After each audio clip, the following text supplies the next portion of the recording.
Hello class, how are you? Hopefully you're doing well. No, today is not a class, today's just a little short, but I was making a cup of coffee and I just happened to think about you guys. Now, you're probably looking at this and going, what the hell does all this have to do with coffee? Well, I was thinking about this today to show you guys what to do if you don't have access to a coffee machine. So let's say you have your electric kettle, you got a teapot, one of those Seeper ones, and I'll explain this one in a minute, okay? Well, you basically have enough to make coffee. I would normally recommend using really fine grain coffee like espresso. I use Café Bustelo. I'll actually show you guys a second here. There you go. Now, if you're not used to this stuff, you're gonna be in for a ride because it's quite powerful. Anyway, a lot of people use Keurig machines when they're broke. I did too. As a matter of fact, if you come over here, I'll show you guys. I know, don't mind my closet, it's an absolute mess right now. But there's my old Keurig machine. I stopped using it about 6 months ago. The reason why was because I had a Seeper teapot, and I really don't drink tea that much because, unfortunately, if I drink tea in the morning, it gives my stomach the jitters. Last time I did that, I wound up doing the Technicolor yawn into the garbage can. So we don't do that no more. The only time I drink tea is in the middle of the day.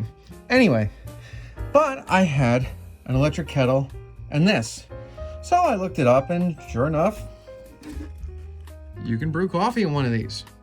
And it turns out really good, actually. It turns out way better. It's kind of like if you've ever played Persona 5 and you see them, pouring water into the cone filter over a cup. Same kind of premise, and it's the same premise with this. This is the same damn thing, really, minus the paper cone. This is actually a mesh one. I'll show you. This is made by Bodum, who, if you guys don't know, made Captain Picard's teacup for Star Trek The Next Generation. Generally speaking, these are a little pricey. I think you can get this one on eBay for about 25 bucks. I bought mine for $5 at Goodwill. So there's that. We just get the rest of the grinds off there so I can show you guys what's going on. So this is where your water goes. That is where your coffee goes. Put your coffee in, slide that over, pour your water, you fill it up to the fill line, put the top on, and hey, you got yourself a 10-ounce cup of coffee. Now, if you want to have something larger, you do basically the same thing. You fill up, first of all, you boil this, okay? You put your water in here, boil it up, fill it up to about here. Fill your tray up with your coffee, put it in. Once it's in, you'll see it'll go up a little bit, and then you fill the rest of that with water like you would with this. And what happens is, you wind up with a really nice 32-ounce cup of coffee like I drink every morning. Now, I do try to cut down a lot these days because, quite frankly, I don't need it, but that's a way to do it. And so I just figured I'd show you guys. It's another way of making coffee if you're on a budget, you're on nutritional assistance, and all you got is a freaking teapot and a kettle.